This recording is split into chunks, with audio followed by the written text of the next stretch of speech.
Oh, say can you see by the dawn's early light what so proudly we hailed at the twilight's last gleaming, whose broad stripes and bright stars through the perilous fight o'er the ramparts we watched were so gallantly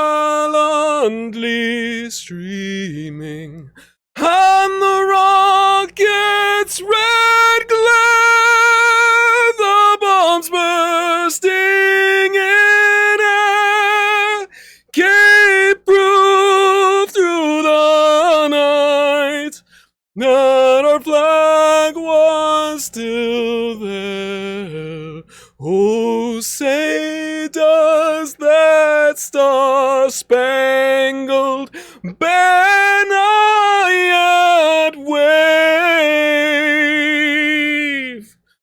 o'er the land of the free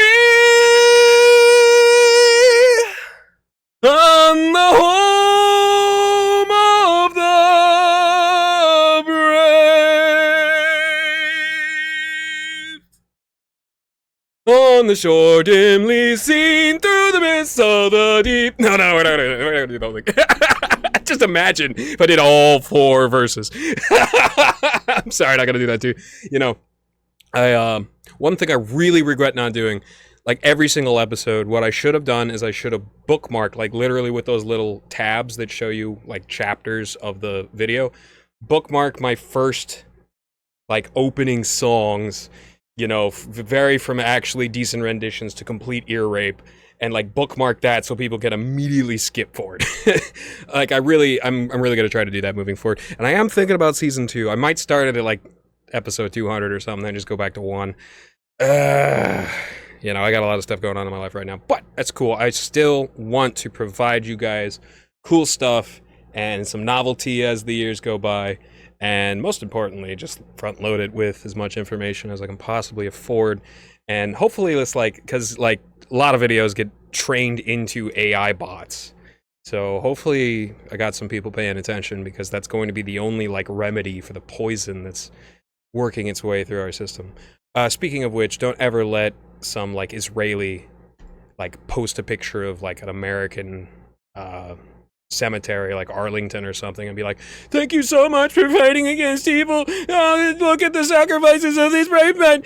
Like, you are the reason why those men died in needless, pointless, offensive wars against people who never attacked us, so shut up. Kind of wild to hear Sean Ryan saying that if you weren't deployed, you aren't allowed to talk about Operation Enduring Pedophilia. But after hearing him describe Blackwater training as being thrown in a barrel and having 100 flashbangs detonated in it, Gen X military makes a whole lot more sense now. It's a whole lot more sense now. Everything's coming into alignment, I gotta say. Solving the problem of Zionism needs zero racism exercise to achieve.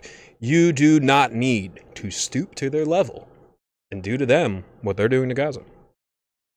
Probably wouldn't work, just as their plans aren't going to work, but the pain inflicted on both the tearful sympathizers in Israel and their neighbors in Gaza and the West Bank, that's the entire point. That's the entire point. The pain that those Israelis feel is exactly what's being like shoveled into their existences to try and force them to do these immoral things while pretending that you're blessed by God in that action, which is an immoral action, an ungodly action. And the ones that are aligned to God, which any human being can, they're weeping and they're depressed and they're sad and like literally like crying constantly, like Norm Finkelstein, remembering the lessons that his parents taught him, you know, as large portions of his family were killed by the Nazis in the Holocaust, and trying his hardest to go to bat for the Palestinians, who were exactly the same as him and his family 100 years ago. It's in line with their spoiled child philosophy they express in the Talmud, i.e., even if it's stupid and self-defeating, the chosen people are allowed to do it, and the psychotic, dissociated exercise of enjoying something so evil is exactly how one could LARP, live action roleplay, a very favored word by a lot of these people online to use when describing role-playing.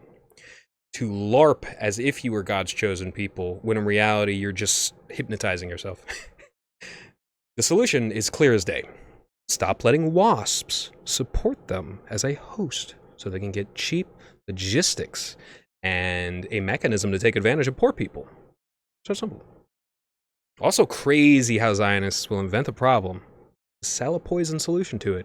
In this instance, communism. Literally, like, bribe kings to work their way into administrative regions and then slowly, basically metastasize, carcinogate, and create a cancer that first eats up the society from the bottom up, and then that exact aggrieved, deranged, and tormented society takes their written word at face value, which is all, well, mostly lies, mostly fabricated claims, mostly completely constructed hypnotic realities, and uses that as a reason to become a Soviet or a Jacobin. I'm convinced George R.R. Martin wrote A Song of Ice and Fire specifically with incestuous Frankists in mind. If you don't know what a Frankist is a Talmudist that has given up the Talmud, the laws, the few remaining little bits of morality that the chosen people have to adhere to in the Talmud. Frankism gives that up in order to try and work towards a society with no borders and pure anarchy as a reigning principle. It's exactly where actual anarchy always comes from, and why you always scratch your head and like, why are people suggesting this when society is built on top of concrete that is made of the bone dust of thousands of generations of people? Why do they think that they can just restart and start all over? Specifically because they're a tool. They're a tool specifically meant to dissolve Christendom and society in general, to allow it to be divided and conquered, pieced up. Now, I don't think diversity of culture and diversity of country in a particular nation state, if it's a strong and coherent and cogent nation state, is a bad thing. But the divide and conquer thing, that's something you can find in the Protocols of the Elders of Zion, is try to bust the world into like 1,000 little tiny polities that have their own distinct and unintelligible, ways of communicating and cultures, and to be able to be like the Soviet, right? Like, ultimately what the Soviet was all of these different cultures that then could come together at the end of the day, exercise some form of democracy, and then get vetoed. And then get vetoed at the end of the day by the leader of the Soviet, who ultimately was advised by a mostly Jewish cabal. That's, it's disappointing. It's disappointing to see our pre-Christian brothers, and mainly brothers, but I can't find a single female that actually like moved the Zionist culture in the direction that has been going. It's all been male. There's not a matrilineal, there's not a matriarchal element to Zionism in any way, shape, or form that is kayfabe.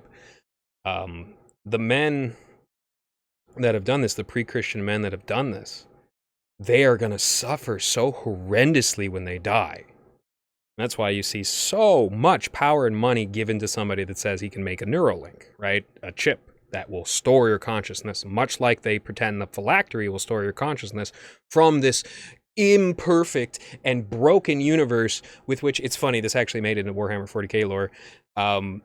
Like, their souls, they know they're going to be like torn apart as soon as they die. A lot of the Jews believe this. That's where the phylacteries actually come from. They're meant to... are they phylacteries? Yeah, they're phylacteries.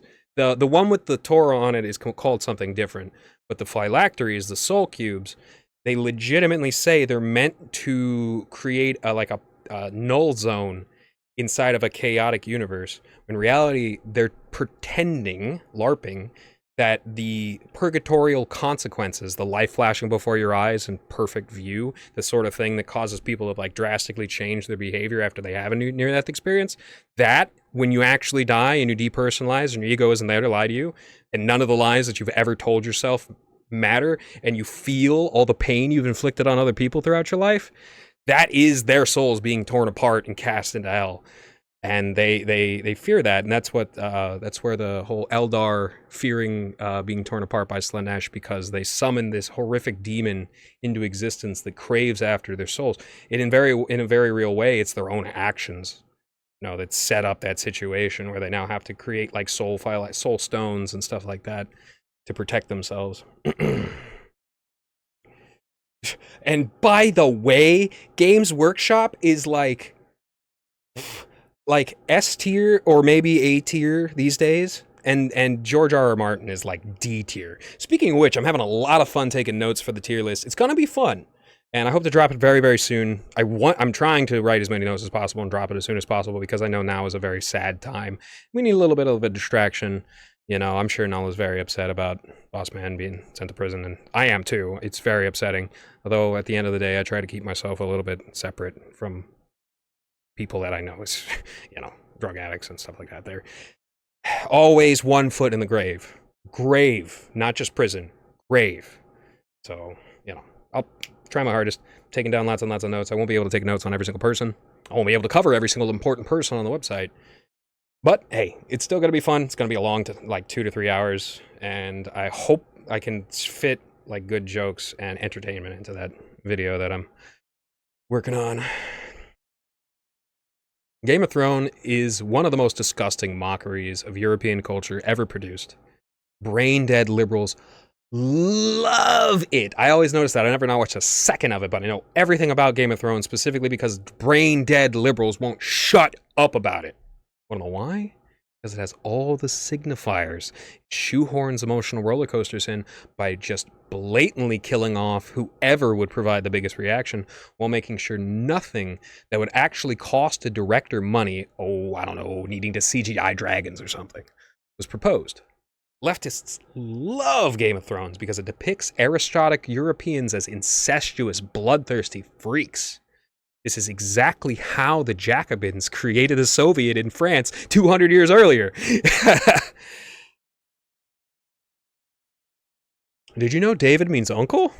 That must be what Uncle Magic means, He's a gift from Israel's prophet, David. Too bad that Solomon fella sullied his legacy and turned the Hebrew nation into a Pharisee factory. What a shame. What a shame. I can't believe we spent the last 4 years, as a state, killing every bear and shark we could find. And there are more pit bulls now than back then.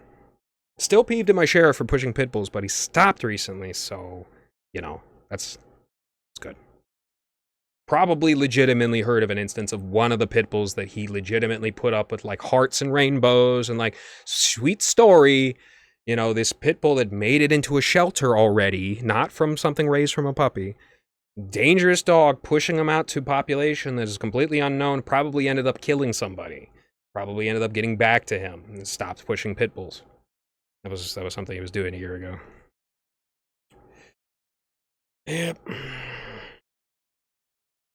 You had to be a profoundly nerdy boomer to be into the level of media consumption Gen X expects at baseline. Kind of like if you remember the timeline, drive-in movies were one thing, but to be a collector of media, you had to be an insanely nerdy boomer. It was comic books and it was VHSs and Betamax and stuff like that. And naturally essentially, I don't want to put every boomer in the category as Bill Gates, but it's the Bill Gates archetype, insanely nerdy. Whereas Elon archetype, Gen X archetype, everybody is nerdy. Everybody is exposed to immense amount of media consumption and electronics. And that's an interesting thing. It's an interesting thing. And Gen X expects a lot of media consumption at baseline. And I think the fact that media consumption has collapsed, but mainly I suspect specifically because people are more aware that it is a hypnotic propaganda factory now, and so they're not investing as much into that as they are in, I don't know, Hassan Abi on Twitch, in order to push propaganda that dissolves society. And so they're just not coming up with a lot of movies, and like a quarter of the movies are like religious movies, and Gen X doesn't want to see them. So like they're upset with millennials, but it's, you know, blame us if you want, man, but that's not our fault. Well, I want to blame you for the circumstances of your birth. Just, you know, I'd really like it if all the Gen X people, because I've known lots and lots of, naturally I know lots and lots of good people who are Gen X. Like a third of my friends are Gen X. But like really, I'd say, please, for the love of God, it's time to get it together and recognize, oh, we've made a lot of mistakes over the last 20 years. This has not been good. Let's not continue this. We're not just going to blame the boomers and then do exactly the same mistakes, make exactly the same mistakes that they made without actually adhering to a lot of the noble principles that they did. At that point, like, you are suffering a much, much worse fate. You know, if there's laughter in your heart, it's very hard for people to achieve the morale to attack you, and it's very, very hard for those attacks to actually pierce through into your joyous heart. Whereas if you have melancholy in your heart, it takes a strong wind to knock you down, you know? Wild to find out that Amsterdam was built with the same techniques Venice was. Driving thousands of tree trunks into the swamp and draining an entire marsh to route canals and buildings on a completely artificial ground. So they destroyed an entire area, completely destroyed it, then rebuilt it with their hands. And now everything is like sinking and like falling and rotting. And in order to redo Venice or Amsterdam, it would take the equivalent modern, because people are so, like, just in general over the last, like, 500 years, the Protestant work ethic is garbage. It's nonsense. The Protestant work ethic is the way that I worked when I first started working, which is, like, working so hard, like, showing up early to sweep the floors and stuff, that old Protestant, you know, talking point, and then getting burned out, because literally I would get physically burned out, both physically and mentally burned out. That is the Protestant work ethic. That's why Spanish people build so much cooler stuff than Protestants, even though Protestants can put up a good facade for a second. And I'm not hating on Protestants, but really the Protestant work ethic is a sham. It is a sham. Protestant society, in its extraction of labor and its creation of labor politics in England and stuff like that, is a sham. And in order to regenerate something like Venice or Amsterdam, it would cost like $1 trillion in modern money. Like, I'm not joking about that. It is, like, if you actually look up the plans underneath and how much effort in order to scrap the whole thing, except for maybe like one historic area or two historic areas, scrap the whole thing, you would need so many trees. You would need so much work. Oh my gosh, you need so many workers. And, like, you couldn't pay slaves to do it because they do a shoddy job. Like, the Egyptians, they got paid in beer to build the pyramids. They were loving that. They're some of the first people in the world to get that beer bug. They weren't slaves. Certainly the architects, the stonemasons that were helping the pharaohs build the temples, the pyramids, certainly weren't slaves. That's BS, and everybody has known that for a long time. Just one of the many, many, you know, eternal victim lies that they tell themselves. Mostly they raise their kids on this slop, and then their kids don't know who to trust when the reality of the world shows them that what their loving, dear parents raised them on is a lie. It's very sad. It's very, very sad. It's a torment that young Jews are stuck into. But anyways, Venice and Amsterdam both did this thing where they built houses as compacted together as possible and made the sizes of the house rich traders would live in tiny. I think this is the foundation of mercantilism, which is the economic process of maximizing exports and minimizing imports. No more well-oiled cogs than those merchants in these cities who had no place to store physical objects of wealth were so firmly in the hands of banking and investment. I believe this is the founding principle of the modern city. The founding philosophy of the modern city. New York, Chicago, Los Angeles, what have you. London, you know, or everything in Amsterdam, right? That's where the finances went. So you can see Amsterdam, London, London, New York. And then, legitimately, New York to California. California raised people like Arnold Schwarzenegger. California became the world's 7th largest economy. And then, like literally, what screwed over California was literally the Grateful Dead and Hells Angels together working for the federal government to sell drugs everywhere. That's literally, please look this up if you don't believe me, literally what killed California and destroyed our greatest state.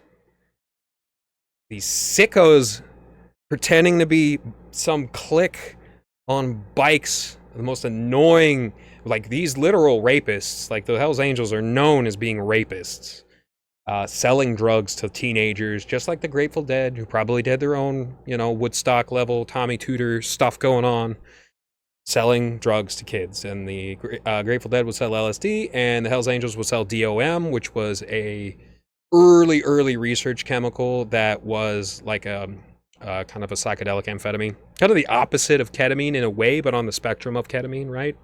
DOM is very close to DOC, and DOC is the foundational principle of the 2C category, and the 2C turned into 25C and 25I, etc., etc. Those were the main research chemicals going through the streets while spice was going around. When the Silk Road first opened up to Bitcoin markets, because that's where Bitcoin actually came from. There's no other place where Bitcoin came from other than being a tool where normal people could use to buy drugs on the black market without any sort of trace. That is exactly where Bitcoin came from. Don't ever let anybody convince you that Bitcoin is a naturally occurring, well, I mean, I guess that's naturally occurring, but that is the incident. That is what makes it incidental. It isn't a spontaneously occurring thing. Just to clarify. You look at Dan Bongino's swollen forehead and beady eyes, and you tell me Italians are born in the light of God. I'm just kidding. I heard RFK Jr. said, "I'm declaring war on fat gay kids," and I laughed until I cried.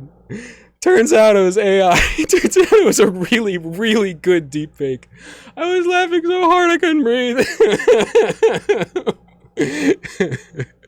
Not in a super happy way, but in like a, oh no, oh my God sort of way.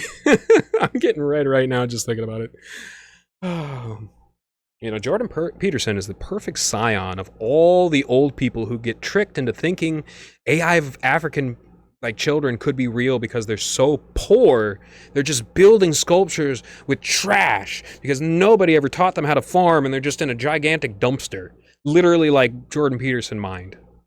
Literally thinking there is a such thing as a poor land naturally occurring and not something that happens when you say, oh, I don't know, dam up the river that was originally going to a village, and then you get Sarah McLachlan going in there and going, for $1 a day. Then by the time that commercial actually airs, everybody in that village is dead. That's how that went down. But, because they don't have electricity, they must be just crying all the time, right? No. Nope. You see a lot of people with electricity that are doing drugs and cutting themselves. Why do you think that is? Because it's not as simple as that, Jordan. Uplifting people out of poverty doesn't mean a lot if they're not given a noble moral bearing to follow up on afterwards.